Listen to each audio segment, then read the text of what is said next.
Bonjour, bonsoir, bienvenue une fois de plus sur notre chaîne Simama, le Dieu des dieux. Bienvenue sur cette série liée au combat spirituel. Nous étudions aujourd'hui ce thème-là et nous essayons humblement d'apporter des informations qui peuvent être bénéfiques aux frères et sœurs pour ce combat-là que nous sommes en train de mener. Parce que le frère Paul dirait, j'ai combattu le bon combat, j'ai achevé ma course. Maintenant, la couronne m'est destinée. Et à moi et à tous ceux qui ont combattu le même combat. Et nous aussi, un jour, nous n'y serons plus. Et je pense que c'est ça qui serait de façon résumée sur notre épitaphe. Alors, le combat spirituel, c'est une lutte continue que nous avons à mener jusqu'à la fin de notre vie contre plusieurs acteurs. Et cette lutte-là a forcément une définition. Et aujourd'hui, nous allons parler clairement plus sur les acteurs du combat spirituel. Et dès la base, il est important de distinguer pour ne pas avoir des compréhensions qui ne sont pas forcément celles qui sont bibliquement claires. Nous ne parlons pas ici de combat spirituel comme le combat qu'on mène contre les démons. Le combat spirituel ici n'est pas combattre les démons, chasser les démons.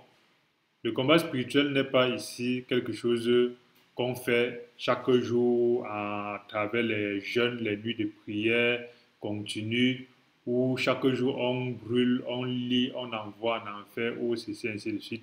Ça, ce sont d'autres aspects du combat spirituel et je pense que ce n'est pas de ça que nous parlons ici. Alors aujourd'hui, sur cette première partie, nous allons parler justement des acteurs du combat spirituel. Il faut comprendre, le combat spirituel oppose deux camps. Le camp de Dieu et le camp de Satan. Ça n'oppose pas deux personnes, Dieu et Satan, non. Dieu n'est pas opposable à Satan. Dieu est le créateur de toutes choses. Il est l'infini. Il est l'inimaginable. Il est l'incirconscriptible. Il est celui-là que notre cerveau ne peut pas imaginer. Il est celui-là que notre entendement ne peut pas comprendre. Alors Dieu est le tout. Alors que Satan n'est qu'une créature. Alors le combat spirituel, déjà dès la base, nous ne devons pas opposer la créature avec le créateur. Ça va créer de grands soucis parce qu'on va faire comme si Dieu était l'égal de Satan. Ça déjà c'est quelque chose qu'il est important, c'est quelque chose qu'il est très important de préciser. La deuxième chose, c'est de comprendre en fait que lorsqu'on parle de combat spirituel, c'est de comprendre qu'il y a des camps, le camp de Dieu et le camp de Satan. C'est pas opposer Dieu et Satan. Au-delà de ça, il faut comprendre quels sont les acteurs. Mais nous allons pouvoir, avant de voir les acteurs, voir l'origine du combat spirituel. Et lorsqu'on regarde à partir de la Genèse, qui est le commencement de toutes choses, on peut se rendre compte, en fait, naturellement que dans Genèse, le chapitre 1, on se rend compte que Dieu a créé la terre. Au chapitre 2, il a créé l'homme et la femme. Et il a donné à l'homme et la femme une autorité, une puissance, une grâce qu'il explique. En fait, à partir de Genèse 2, verset 18, il dit, l'Éternel Dieu dit, il n'est pas bon que l'homme soit seul. Le verset 7 déjà dit, l'Éternel Dieu forma l'homme de la poussière de la terre, il souffla dans ses narines un souffle et l'homme devient un esprit vivifiant, un être vivant. Et à partir du verset 18, il dit, l'Éternel Dieu dit, il n'est pas bon que l'homme soit seul, je lui ferai une aide semblable à lui. L'Éternel Dieu forma de la terre tous les animaux du champ, de tous les oiseaux, et les fit venir vers l'homme, pour voir comment il les appellerait. Ainsi, tout être vivant porta le nom qu'il donnerait à l'homme. Il a donné donc une autorité à l'homme sur toute chose, sur toute créature vivante, animale et végétale. L'homme donna le nom à tout le bétail, aux oiseaux du ciel et à tous les animaux du champ, mais l'homme ne trouva point d'aide semblable à lui. C'est là qu'intervient donc, on ne sait pas quelle durée cela a mis, mais l'homme a d'abord été créé seul, c'est plus tard que fut créée la femme. L'Éternel Dieu forma donc la femme de la côte, que l'homme, de la côte qu'il avait prise à l'homme, il amena vers l'homme. Et l'homme dit, voici cette fois celle qui est os de mes os, chair de ma chair, on l'appellera femme. C'est l'homme qui donne le nom à la femme parce qu'elle a été prise de l'homme. C'est pourquoi l'homme quittera son père et sa mère et s'attachera à une femme, à sa femme, s'attachera à sa femme. Et ils deviendront une seule chair. Et voilà une autorité donc que Dieu crée à son image et Dieu lui donne encore l'autorité sur les autres créations. Dieu lui donne une aide semblable. Et chaque soir, Dieu venait justement communier avec sa créature. Mais lorsqu'on arrive à Genèse, le chapitre 3, on a un autre acteur qui entre. Cet autre acteur-là qui entre, en fait, est un acteur spirituel, mais qui vient donc justement toucher l'homme dans plusieurs aspects. Dans l'aspect spirituel, dans l'aspect charnel aussi. Et pour regarder cette autorité-là, nous devons regarder dans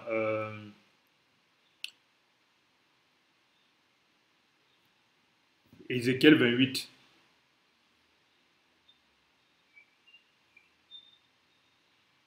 Verset 13. Tu étais en Éden. Ézéchiel 28, verset 13. Nous parlons de l'autre autorité qui entre dans le combat spirituel et qui définit le camp d'en face. Parce que quand nous parlons de combat spirituel, il est important de comprendre quel est notre camp, quelle est notre position dans notre camp et quel est le camp d'en face. Et le camp d'en face, justement, c'est Satan et ses suivants et ses serviteurs. Et le verset 13 d'Ézéchiel 28 dit, tu étais en Éden, le jardin de Dieu, au même endroit que l'homme. Tu étais couvert de toute espèce de pierres précieuses, de sardoine, de topaz, de diamants, de chrysolite, d'onyx, de jaspe, de saphir, d'escarboucle, d'émeraude, d'or, de tambourin, de flûte, étaient à ton service, préparés pour le jour où tu fus créé. Vous voyez, il a été créé, et il a été mis aussi au jardin d'Éden, mais avec une autre autorité différente que celle que l'homme a donnée, que Dieu a donnée à l'homme. Ça veut dire à un moment donné, nous nous rendons compte que Satan aussi a été créé, Dieu lui a donné une autorité. Et Dieu lui a donné l'autorité sur des choses. Dieu l'a créé avec des choses et il a donné l'autorité sur des choses. L'homme aussi a été créé avec quelque chose et Dieu lui a donné l'autorité sur les choses. Au niveau de l'homme, l'homme a été créé par quelque chose, la terre.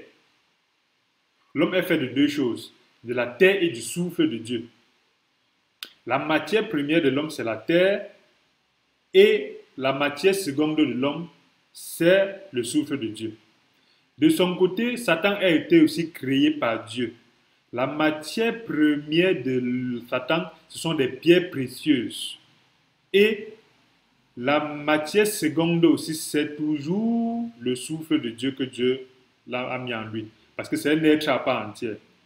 Deuxième chose, l'homme a autorité sur quoi? Les animaux, les végétaux. Satan a autorité sur quoi? La Bible explique en fait que Satan avait autorité sur les anges.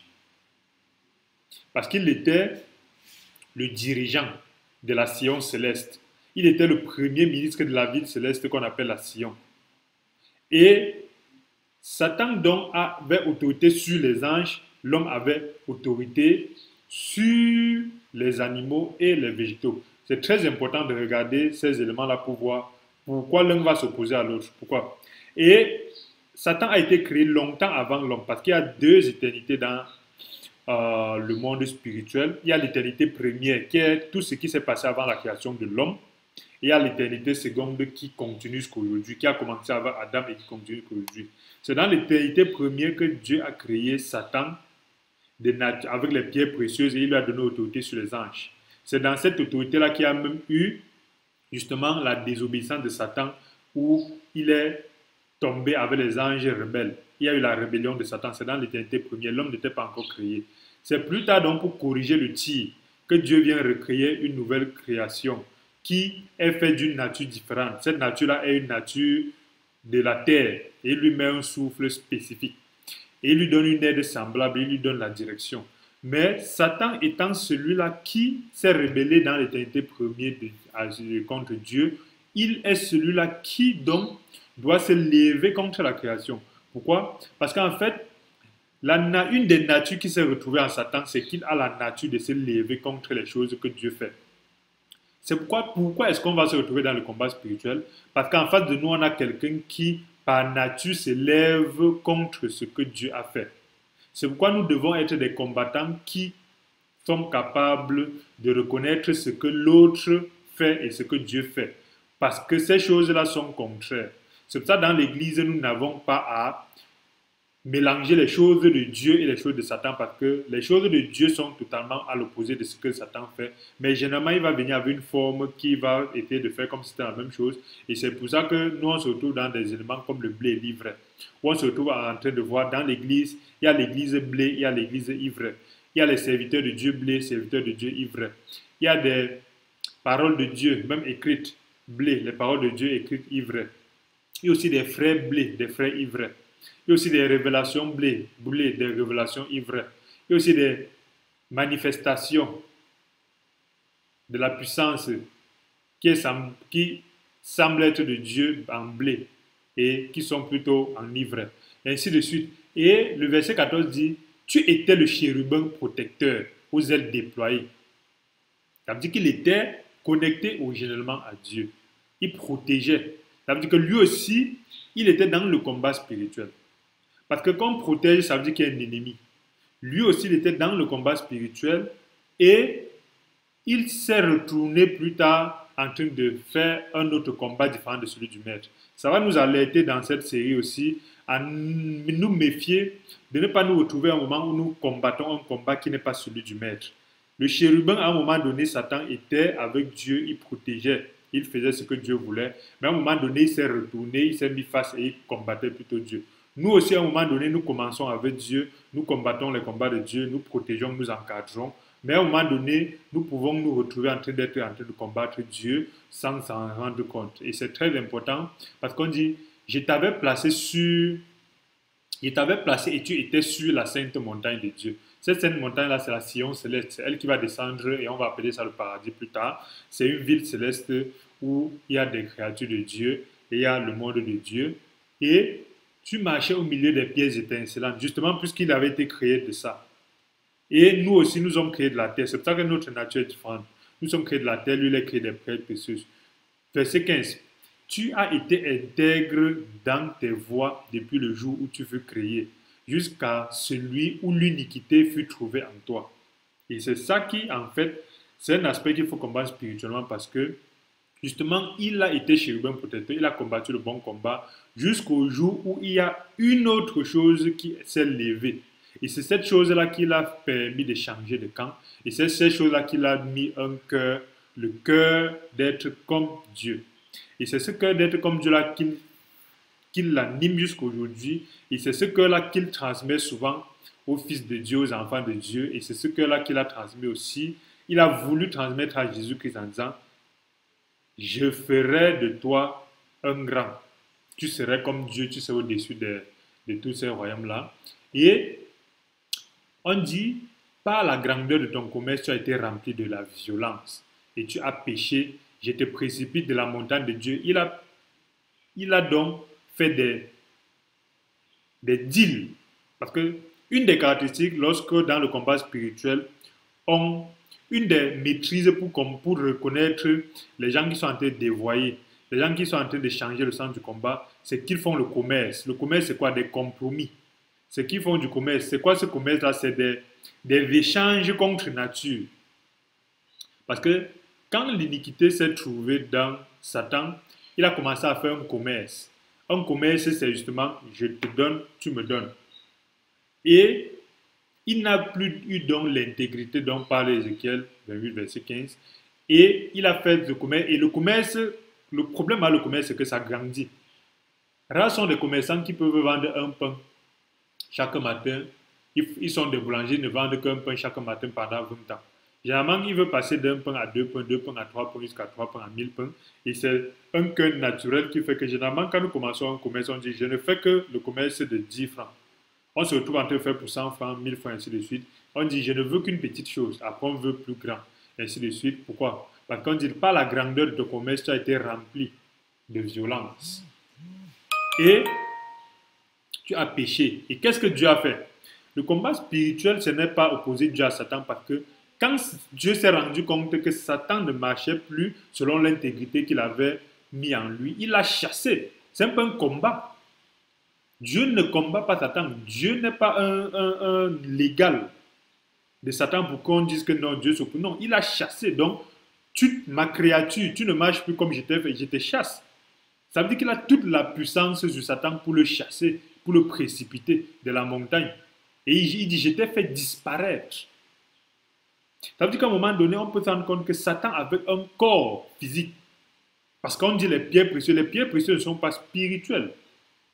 Ça veut dire que quand Dieu a créé l'homme, il a créé l'homme spirituel et charnel. Satan était aussi créé avec un aspect physique. Parce que les pierres précieuses ne sont pas dans la tête. Les pierres précieuses sont perceptibles. On peut toucher les pierres précieuses. Ça veut dire que Satan était touchable. Mais à un moment donné, lorsqu'il a désobéi, autant que Dieu a dit à l'homme, si tu désobéis, tu mourras. Et l'homme est mort. Ça veut dire que l'homme s'est déconnecté de Dieu. Et maintenant, ce n'est plus que la chair qui vivait, la chair et l'âme qui vivaient avec les relents de l'esprit, mais c'était l'homme charnel. Autant aussi Satan, lorsqu'il s'est déconnecté de Dieu, Dieu l'a fait disparaître. Les pierres précieuses, Satan qu'on pouvait toucher, Dieu l'a fait disparaître. Mais Dieu l'a fait disparaître, ça revient à quelque chose d'important. Dieu l'a fait disparaître pour qu'on ne le touche plus. Mais Dieu ne l'a pas fait disparaître de façon qui ne va plus exister. Voilà. Alors il dit, Dieu lui dit, j'étais précipité de la montagne et j'étais fait disparaître, chérubin protecteur, du milieu des pierres étincelantes. Alors, Satan est donc devenu donc en ce moment totalement esprit. Totalement esprit. Et quand il est resté totalement esprit, il n'a pas disparu. Étant totalement esprit, qu'est-ce qui s'est passé? Ton cœur s'est élevé à cause de ta beauté.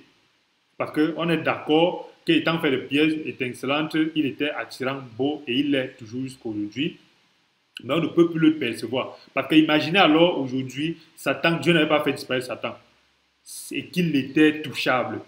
C'est que nous tous nous allons l'envier. Aujourd'hui, on l'envie même sans le voir. Mais avec la chair, imaginez que vous avez faim. Depuis 2 semaines, vous n'avez pas mangé. Et que quelqu'un se met devant vous en te brillant en diamant, en saphir, tout. Vous allez rapidement plus aller vers lui qu'aujourd'hui où ce n'est que des pactes qu'on fait ainsi de suite sans même voir. Et en ce moment, qu'est-ce que Dieu dit? Dieu dit, ton cœur s'est élevé à cause de ta beauté et tu as corrompu ta sagesse par ton éclat. Ça veut dire qu'il avait une sagesse. Il a corrompu là. C'est pour ça que la sagesse, Satan a toujours la sagesse, mais il a corrompu. C'est une sagesse corrompue. Et qu'est-ce que Dieu dit? Il dit, je te jette par terre et je te livre en spectacle au roi. Et moi, je comprends ici comme ces rois-là, ce sont quels rois? Ce sont les rois de Apocalypse 5, verset 10. Apocalypse 5, verset 10, qu'est-ce que Dieu dit? Dieu dit, quand on dit Jésus est le roi des rois, on ne parle pas de lui, il n'est pas seulement le roi des rois de la terre, du monde, mais il est le roi de nous les rois. Apocalypse 5, verset 10 dit, tu as fait d'eux un royaume de sacrificateurs pour notre Dieu et ils régneront sur la terre.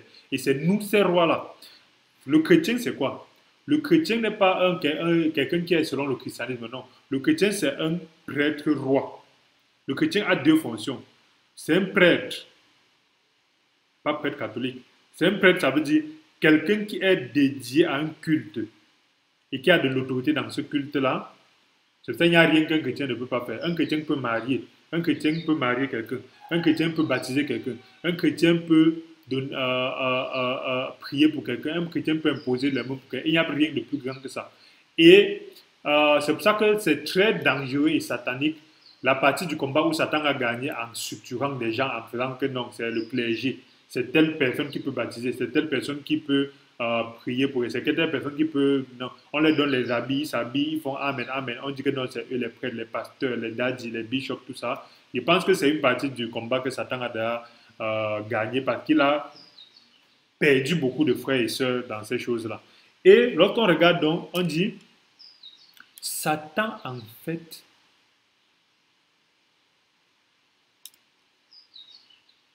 est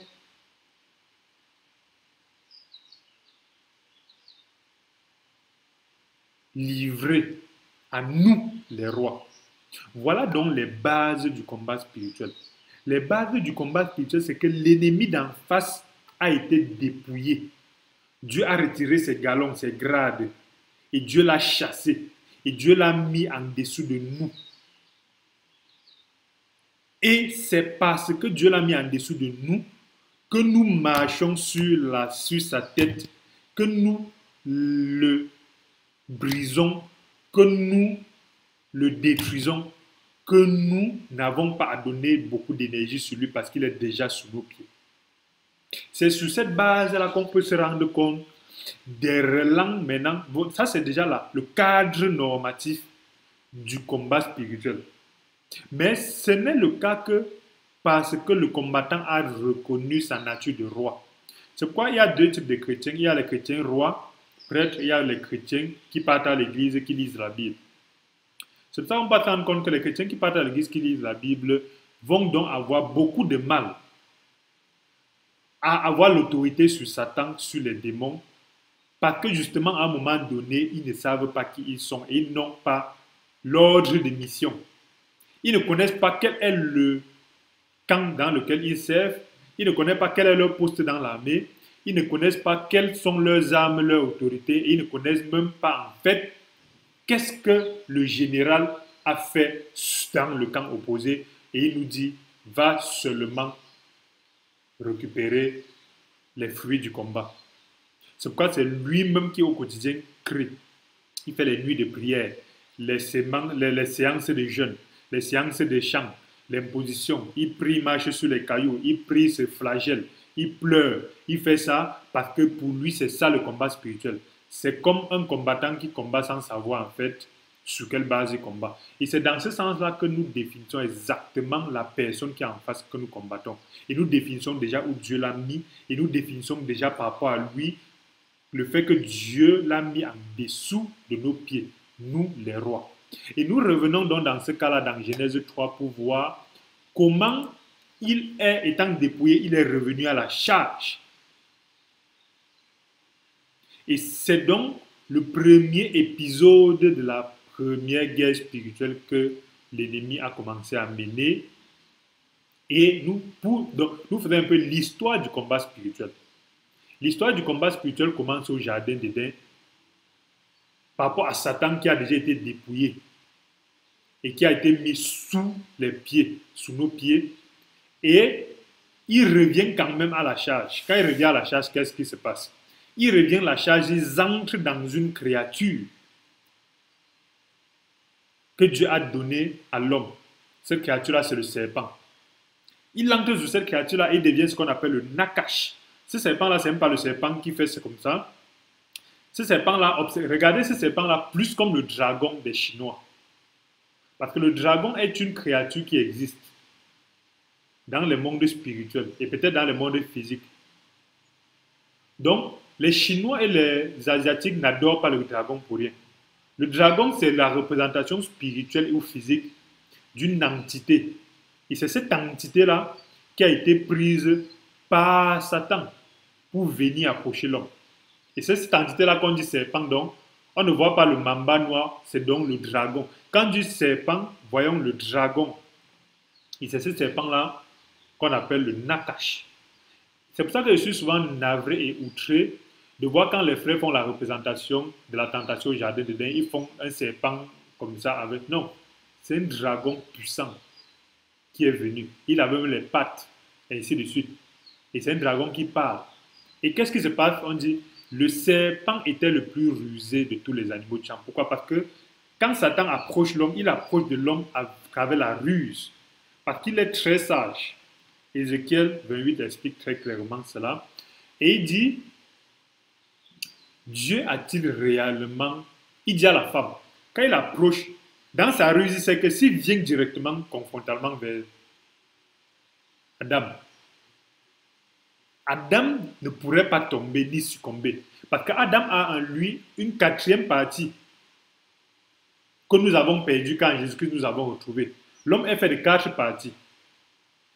Il y a la chair qui est faite de terre, il y a l'âme qui est contenue dans le sang, il y a l'esprit qui est le souffle de Dieu qu'il a mis en nous. Et il y a une quatrième partie qu'Adam avait, c'était la gloire de Dieu. C'est cette gloire de Dieu-là qui lui permettait d'avoir une connexion fibre optique avec Dieu.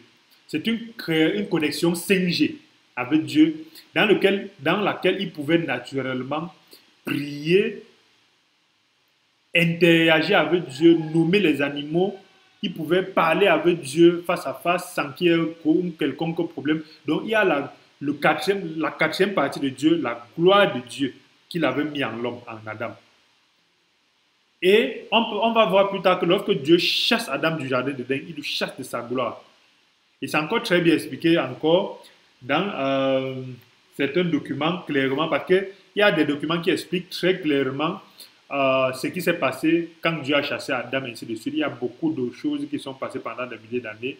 Et on peut considérer que ces documents-là ne sont pas nécessaires pour comprendre le plan de Dieu, mais pour ceux qui ont la grâce d'être assez assis dans les choses de Dieu pour lire par exemple ça, on comprendrait qu'il y a beaucoup de choses qui sont passées et que ceci n'est que le condensé.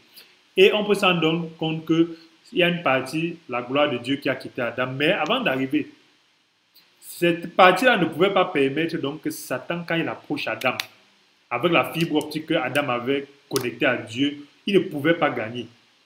C'est pour ça qu'il a approché plutôt Ève, qui n'avait pas la fibre optique avec Dieu, mais qui avait la fibre optique avec son mari. La femme n'avait pas la connexion en gloire avec Dieu, mais elle avait la connexion en gloire avec son mari. Et c'est son mari qui en a avec Dieu. C'est pourquoi on peut voir la relation aujourd'hui avec l'Église qui n'a pas de connexion fibre optique avec Dieu, mais qui a la connexion fibre optique à travers l'Esprit de Dieu avec Jésus-Christ. C'est Jésus-Christ qui a la connexion fibre optique avec Dieu. On peut voir aujourd'hui dans les couples naturels. Toute femme bénie, une femme en Christ, une femme qui a toute sa tête, doit plutôt chercher, pas être connectée avec Dieu, mais d'être chercher à être connectée à son mari, parce que c'est de son mari que vient son autorité. Et c'est pour ça que c'est très important qu'on chemine dans Dieu, parce que si cette connexion-là est entre une chrétienne et un païen, ou un païen et une chrétienne, vous voyez ces deux autorités qui vont, c'est des camps d'ennemis qui vont créer beaucoup de problèmes. C'est pour ça que c'est généralement bien d'être marié dans l'église, parce qu'on a la même autorité. En ce moment, dans l'église, étant dans le même système, la femme doit chercher à connecter à son mari étant avec Dieu, et Jésus-Christ va travailler puissamment et se faire voir. Donc il y a des éléments comme ça où au jardin d'Éden, on a connexion femme, Adam, Adam, Dieu. On a donc la connexion aujourd'hui femme, Marie, Marie, Dieu. On a donc la connexion Église, Jésus, Jésus, Dieu. Et c'est ce triangle équilatéral-là,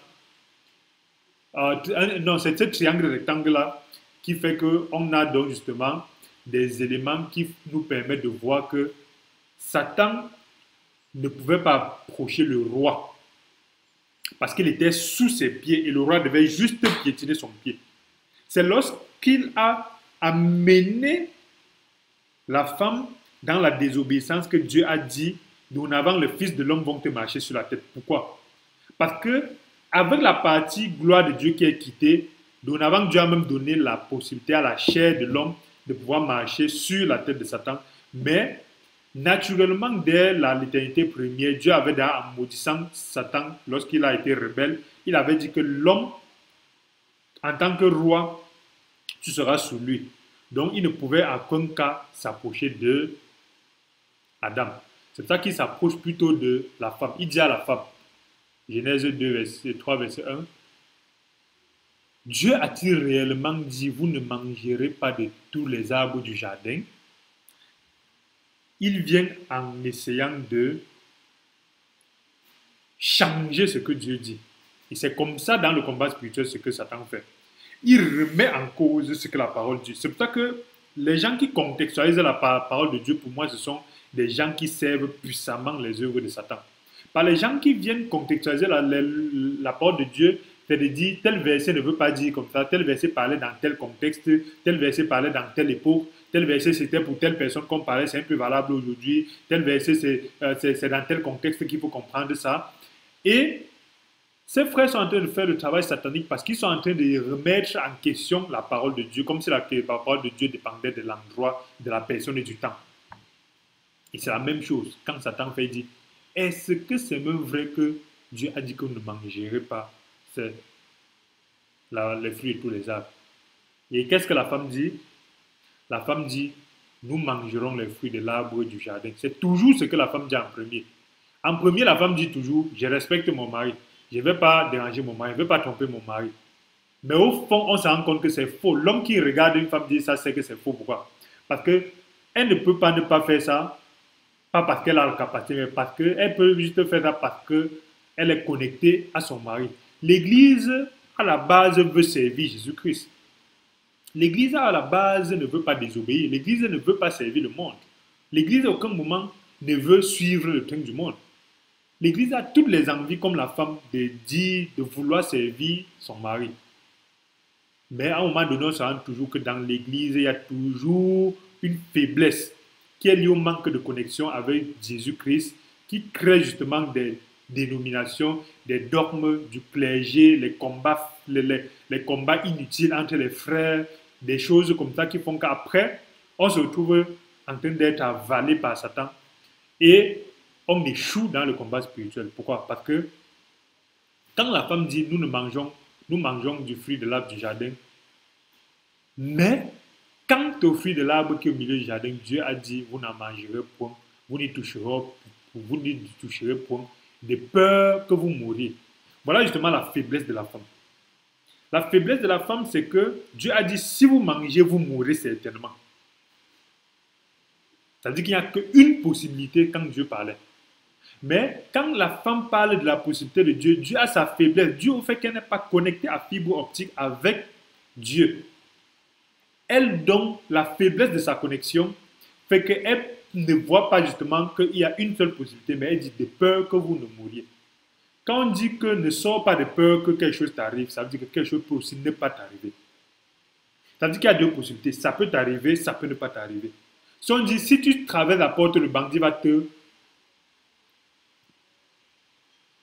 poignarder. C'est différent de dire, si tu ne traverses pas la porte de peur que le bandit te poignarde. C'est-à-dire, tu peux traverser aussi, il ne te poignarde pas. Et c'est ça justement qui crée dans l'église, quand nous parlons aujourd'hui, parce qu'il y a trois éléments. Il y a le triangle rectangle du jardin d'Éden, le triangle rectangle qu'il y a dans les couples aujourd'hui et le triangle rectangle qu'il y a dans l'église. L'église aujourd'hui a changé la parole de Dieu en de peur que vous ne mouriez. Dieu a dit, il n'y a pas de tête.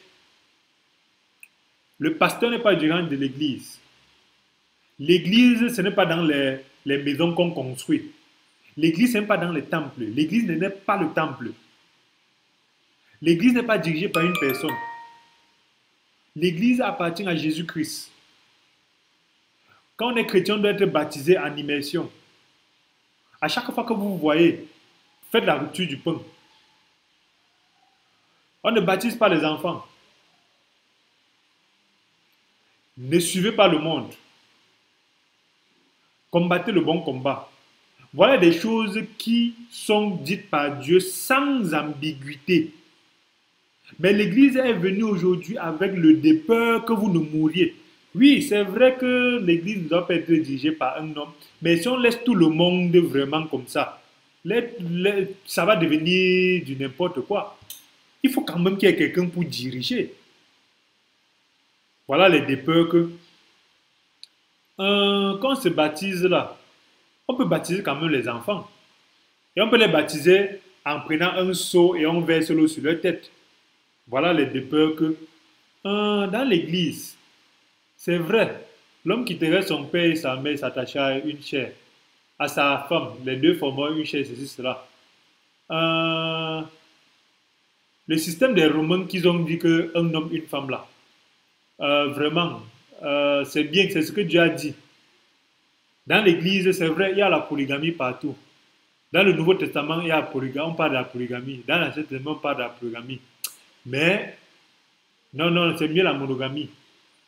Et on se retrouve avec des infidèles, des adultères, des gens qui, même en tant que dirigeants d'assemblée, n'arrivent justement pas à se concentrer sur le plan de Dieu parce qu'ils sont partout, partout, partout en train de suivre parce qu'on les a compressés. On se retrouve en train de dire, l'église, c'est vrai, l'église, c'est dans les maisons. Mais de peur que quand c'est nombreux là, quand c'est nombreux, la maison du frère tel ne va plus suffire. Qu'est-ce qu'on va faire? Et si on laisse les gens partir dans les autres maisons, ils vont arriver là-bas, le Saint-Esprit n'est pas assez fort pour les encadrer.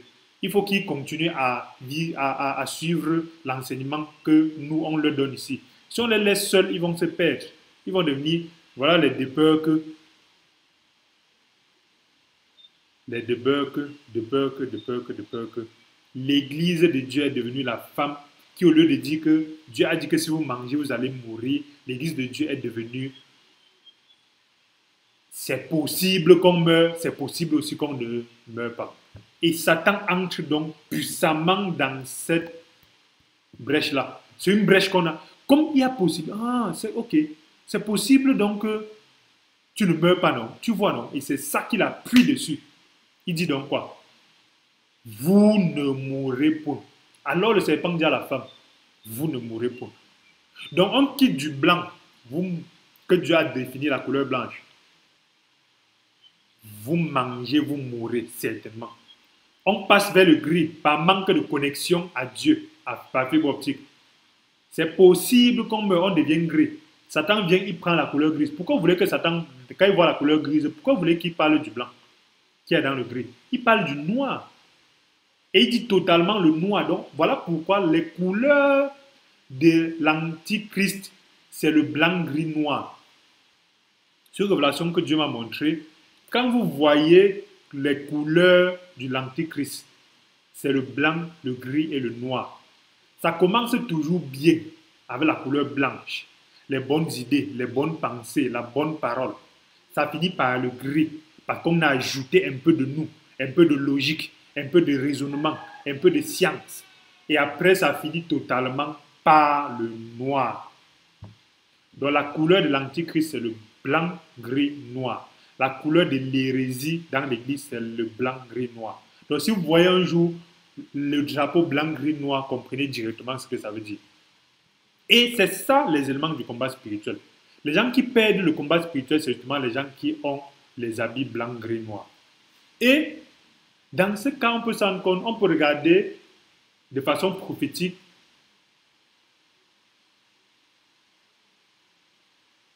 la statue que Dieu a fait voir au roi, je pense Nabucodonosor, le fils de Nabopolassar. On peut voir la statue qu'il a eue en rêve. La tête était en or, la poitrine en argent, les pieds en bronze et le reste en argile. Ça commence toujours par blanc, gris, noir. Bien faible, faible jusqu'à la fin, on n'a pas de force. Et Satan a totalement dit, vous ne mourrez pas. Mais Dieu sait que le jour où vous mangerez, vos yeux s'ouvriront. Vous serez comme des dieux connaissant le bien et le mal. Oh Dieu. Le combat spirituel a été lancé par quelqu'un qui avait déjà perdu la bataille, mais qui est revenu voir le combattant de Dieu représenté en Adam. Et nous étions en lui. Nous étions dans les règnes d'Adam. Nous étions cachés en Adam. C'est pourquoi c'est sur nous qu'il applique tous ces raisonnements de blanc, gris, noir là. Et qu'est-ce qu'il dit? Il dit, Dieu sait que le jour où vous mangez, ça veut dire qu'il dit que Dieu ment. Dieu te trompe. Dieu t'a menti. Dieu a caché certaines choses. C'est comme ça qu'aujourd'hui, lorsqu'on veut perdre une femme, on dit que ton mari te cache son argent, ton mari se cache ses biens, ton mari se cache ton téléphone, ton mari se cache ses enfants dehors, ton mari te cache ceci, cela. C'est comme ça qu'elle dit, ah oui, oui, oui. C'est comme, ah oui, belle-mère, c'est vrai. Ah oui, ma mère, c'est vrai. Ah oui, tante, c'est vrai. Ah oui, ma soeur du quartier, c'est vrai. Tu m'aimes beaucoup. Tu m'aimes plus que mon mari. Il me fait ci, il me fait ça. Et c'est comme ça qu'elle vit avec son mari sans plus être à son mari. Et c'est comme ça que ça finit par le divorce. On dit que les hommes sont méchants, et ainsi de suite. C'est comme ça qu'on revient dans l'église. Quand Satan veut détruire l'église, il dit que Jésus ne t'a pas tout donné. Jésus t'a caché l'autre. Tu es pauvre comme ça parce que Jésus ne t'a pas permis d'être riche. Tu pars dans le, il faut te cacher pour vivre une double vie. La vie qu'on va voir à l'église que tu es monogame et la vie de l'envie où tu vas aller dehors faire des choses. C'est pour ça qu'aujourd'hui, qu'est-ce qui se passe? Autant que c'est le monde, les Romains qui sont venus à la monogamie, je prends cet exemple clair. Pourquoi? Parce que c'est un exemple qui détruit beaucoup l'église aujourd'hui. Autant sont les Romains qui sont venus à la monogamie et aujourd'hui il y a beaucoup de personnes qui cherchent des versets pour dire, montrez-nous le verset où Dieu dit que j'ai un problème à la polygamie, il ne montre pas, mais il dit quand même que Dieu a dit que tu quitteras l'homme de ta mère, ainsi de suite, ainsi de suite. Et autant aujourd'hui, qu'est-ce qui est normal dans le monde? Ce qui est normal dans le monde, c'est d'être marié à une femme, d'avoir la maîtresse. Même dans l'église, la vie de sanctification fait que l'esprit ne permet pas à quelqu'un qui fait ça, mais même dans le monde dans lequel Satan est en train de diriger le système du monde, c'est ça qui est normal. Aucun parent n'a de problème à ce que la personne qui a épousé sa fille, tant qu'il s'occupe bien de sa fille, même s'il a le femme dehors, aucun parent ne va dire que ma fille prend tes choses et tu viens. Pour dire quoi? Pour dire que l'église est devenue infidèle parce que Satan est venu dire à l'église, il y a des choses que Jésus ne vous a pas données. La pauvreté que tu as là, Jésus n'a pas donné la richesse.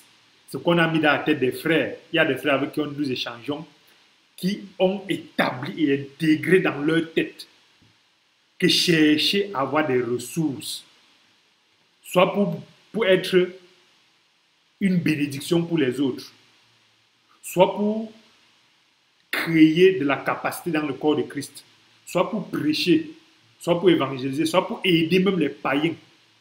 Chercher à avoir ça, c'est qu'on veut être riche à tout prix, c'est l'évangile de la prospérité, c'est qu'il faut être pauvre, c'est quand tu es pauvre que Dieu te bénit. Donc dans leur tête, ils ne conçoivent pas qu'on puisse vivre. Et qu'est-ce qu'ils disent? Jésus n'était pas riche. Est-ce que quelqu'un a déjà vu dans la Bible Jésus se déplacer avec moins de 15 personnes? Pensez-vous, Jésus se déplaçait comme une personnalité en cortège? Pensez-vous que ces personnes-là mangeaient la nourriture qui tombait du ciel chaque jour? C'est comme tout être humain, il y a des hauts et des bas. Mais Jésus était une autorité. Aucun endroit il a prêché sur la pauvreté. Il a dit, heureux les pauvres d'esprit. Et on ne parle même pas ici d'être riche à tout prix. On parle de combattre le bon combat, qui est celui d'être capable d'impacter au lieu de faire le bushy gospel. Les gens sont en train de mourir autour de nous de faim. Les gens meurent autour de nous. Ils n'ont pas de paracétamol. Les gens n'arrivent même pas à avoir la Bible pour lire. Tu es incapable d'acheter la Bible à un frère pendant que tu prêches à quelqu'un. Parce que tu n'as même pas toi-même les moyens d'acheter une autre Bible. Mais tu dis que non, on ne doit pas avoir les ressources. Souvent, tu n'arrives pas à évangéliser par toi faim. Soit tu es puissant, tu pries, le pain tombe du ciel. Soit on a le témoin des frères qui se sont levés, qui sont allés faire le travail missionnaire justement parce que Dieu les a mis à cœur justement ça. Donc, nous revenons dans l'église qui est trompée parce que Satan lui dit, Dieu ne t'a pas tout donné. Il y a une partie qui fait partie du monde, ne t'inquiète pas, ne t'occupe pas de ça.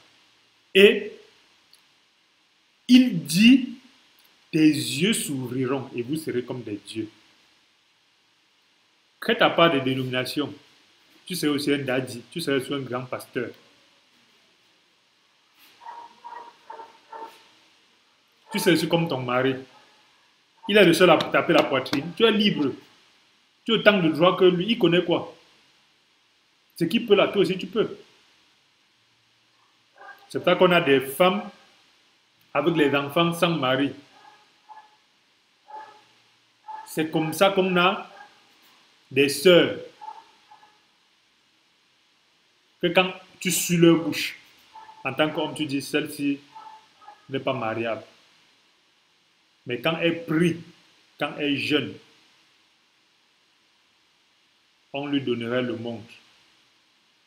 Parce que lorsque Satan a mis un cœur, tu serais comme Dieu. Femme, tu serais comme ton mari, Église, tu serais aussi comme Jésus-Christ. Capable même sans Jésus-Christ d'aller à Dieu. Capable même sans Jésus-Christ d'être un Dieu. C'est ce qu'on a dit à l'Église aujourd'hui. Très, très dangereux. Connaissant le bien et le mal. C'est qu'aujourd'hui, les chrétiens jugent selon le bien et le mal. Ils ne jugent plus selon qu'est-ce que l'Esprit me dit. Qu'est-ce que le Saint-Esprit est en train de me dire? Parce qu'il y a deux repères. Il y a le repère de Dieu dans lequel le bien et le mal, c'est l'obéissance et la désobéissance. Il y a maintenant le monde de Satan dans lequel nous sommes et dans lequel le repère, c'est le bien et le mal. Le bien et le mal n'est pas le repère de Dieu. Et c'est très, très important de comprendre ça. Donc, quand on voit le combat spirituel, nous avons défini, avant la création, qu'est-ce qui est défini comme la finalité du combat spirituel. Satan est en dessous de nos pieds des rois. Parce que Dieu a pris son corps. Il a laissé l'esprit. Et maintenant, il est seulement en train de... Et une précision, c'est que Satan est différent du diable et différent des démons. C'est pourquoi nous parlons donc justement des acteurs du combat spirituel. Les acteurs du combat spirituel, jusqu'à maintenant, nous en avons parlé de Dieu. Je vais donner par ordre après. Nous avons parlé de l'homme. Nous avons parlé de Satan. Et il y a maintenant deux autres acteurs du combat spirituel, la chair et les démons. Maintenant, en classant par ordre, les acteurs du combat spirituel sont l'homme. L'homme est un acteur du combat spirituel parce que l'homme est une pierre de l'Église. L'Église est un régiment. L'Église est l'armée du combat spirituel. Et notre assemblée n'est qu'un régiment dans l'armée du combat spirituel. Quand Jésus va venir, il ne va pas prendre le catholique, le protestant, le baptiste, le pentecôtiste, le truc. Il va prendre son Église, son armée. Et parmi ces armées-là, il y a les catholiques, il y a les protestants, il y a même ceux qui ne parlent pas l'Église, il y a même ceux qui ne connaissent même pas ainsi de suite. Dieu va les prendre. C'est ça l'Église. C'est une armée. L'assemblée dans laquelle nous cheminons, c'est un régiment. Le plus important, c'est est-ce que ce régiment-là mène le bon combat? Est-ce qu'il mène le combat spirituel? Ou est-ce qu'il mène le combat du blanc, gris, noir? Deuxième élément, donc, premier élément, c'est l'homme est le premier acteur du combat spirituel. Deuxième acteur du combat spirituel, c'est la chair. On parle de l'homme en tant qu'esprit, âme et corps. On ne parle pas de l'homme en tant que l'emballage. Donc, dans son entièreté. Deuxième élément du combat spirituel, c'est la chair. Parce que la chair est la partie que Satan rapidement est capable de manipuler pour nous éloigner du combat.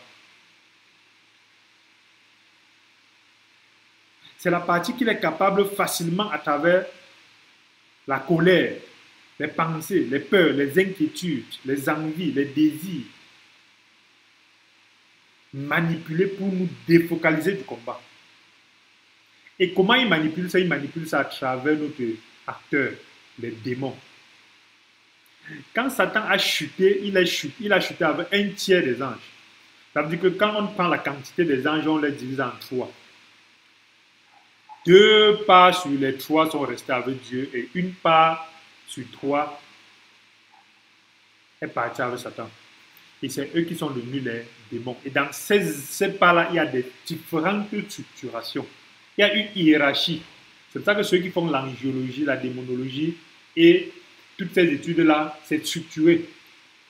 En haut, Dieu est inclassable. Maintenant qu'on parle des créatures de Dieu, dans le monde spirituel, il y a le général, qui est Jésus. Jésus, ce n'est pas le blanc là avec les Samaras qui dit peace and love par les yeux bleus, c'est l'esprit qui vient directement de la bouche de Dieu, c'est l'esprit de Dieu par lequel il fait toutes choses.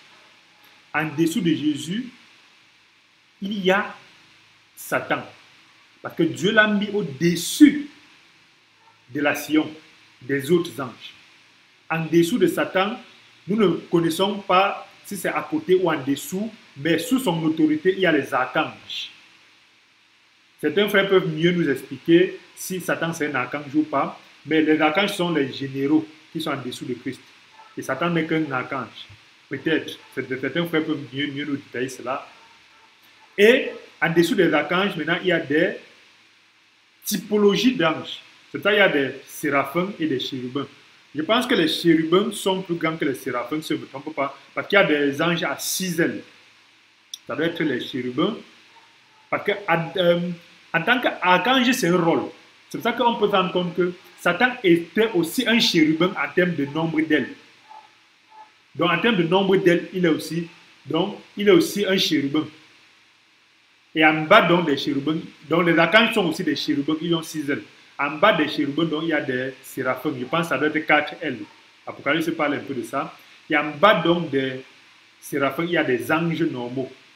Et donc, quand Satan est parti, donc, un tiers de cette structure-là, en haut, lui, et en bas, certains autres chérubins, d'autres séraphins, et d'autres sont partis. Le diable, par exemple, c'est un séraphin, d'après certaines études. Donc le diable n'est pas Satan. Satan est un esprit qui est très beau, très mignon et très blanc. Il est même comme lumineux. Alors que le diable est exécrable à voir. Et dans les études, il y a des frères qui, dans ces sectes-là, ont fait des rencontres avec le diable et c'est lui qu'on peut appeler de plusieurs noms. Mais il a les cornes, il est très exécrable et il gère les démons. Le diable lui-même n'a pas l'autorité sur ce qu'il fait. Il fait selon ce que Satan lui a dit. Et un autre nom de Satan, c'est Samaël. Parce que les anges ont les noms finissant par El. El qui veut dire le Dieu. Ce sont des créatures de Dieu. El, c'est Elohim. El Elion, Elohim, le Dieu très haut. El, c'est une des appellations de Dieu. Quand on dit Samaël, El là, c'est Elohim de Dieu. Gabriel, Michael, le L là, c'est tous Donc, c'est Michael, c'est dans le monde céleste, ça veut dire quelque chose de Dieu. C'est son rôle, c'est son service. Donc, c'est le diaconos. Le diaconos, l'aspect, son service dans Dieu. Gabriel, c'est son service dans Dieu. Il y a des détails très clairs que les frères ont donnés dans ça. Et le nom de Satan, c'est Samaël. Satan n'est qu'un rôle. C'est pour ça que chez les gens, on peut l'appeler Satan. Le Shaitan, chez les musulmans, on peut l'appeler, mais son nom d'ange c'est Samaël. Et un autre de ses noms c'est Métatron. Pour ceux qui voient Avengers, toutes ces choses-là sont des films et des perceptions qui partent voir dans le monde, dans le pandemonium, et ils voient ça pour venir transférer en film. C'est pas beaucoup de films, c'est des choses que Satan les a montrées dans le monde où ils sont partis dans les voyages astrales et ainsi de suite. Et Métatron, beaucoup de personnes ont entendu parler de Métatron, ça veut dire que c'est un nom biblique même de Satan. Et donc, les acteurs du combat spirituel, donc il y a l'homme, la chair. Il faut lutter souvent contre la chair, à travers les jeûnes, les prières, même les coups de poing. Par l'évangile du Peace and Love là. On ne dit pas contre les Satan, donc même dans l'église, c'est une chose qui ne partent pas, la chair, on doit gérer ça. Et l'homme, la chair, l'homme dans son entièreté, la chair, Satan, Dieu, les démons et le monde. Voilà les acteurs de combat spirituel. Ces acteurs-là, donc, on a 5 acteurs, l'homme, la chair, Satan, Dieu, les démons, je pense que j'en ai déjà parlé, et le monde. Et à travers ces acteurs-là, c'est très important pour un combattant de connaître. Sinon, on va mener le mauvais combat et on va perdre l'énergie et le temps. Peut-être sur la chair, alors que c'est plutôt les démons qu'il fallait combattre. Peut-être sur les démons, alors que c'est le monde et son système qu'il faut sortir de ça. Tu peux combattre certains combats, mais si tu cales dans le monde, tu ne peux pas avoir la victoire. On peut combattre certains combats sur les démons, sur le monde, mais on ne combat pas Satan qui pilote toutes ces choses-là. Et on peut combattre certains combats sans demander l'appui totalitaire de Dieu. Donc, dans le combat spirituel, il faut se méfier de ne pas seulement combattre la chair, mais il faut connaître comment et à quel moment il faut combattre la chair, connaître comment et à quel moment il faut combattre les démons, connaître comment et à quel moment il faut combattre le monde, pour éviter surtout que le monde entre dans l'église. Quand le monde entre dans l'église, on se retrouve avec toutes ces choses compliquées-là. À quel moment il faut combattre Satan? Parce que Satan, contrairement à Jésus-Christ, n'a pas le don d'ubiquité. Satan est un esprit physique à qui Dieu n'a pas donné la possibilité d'être sur tous les endroits au même moment. C'est aussi ça qui est important. Lorsque Satan était parmi les fils de Dieu, les gens vont, voilà, parce qu'ils ne veulent pas comprendre que Satan est une créature de Dieu. Satan est une créature de Dieu et dans Job on dit, lorsque les fils de Dieu sont rassemblés, Satan aussi est venu. Donc Samaël aussi est venu. Donc Satan fait partie des fils de Dieu. Il y a dans le christianisme beaucoup de débats là-dessus, mais nous sommes convaincus de cela. Il est un fils de Dieu, malgré sa rébellion.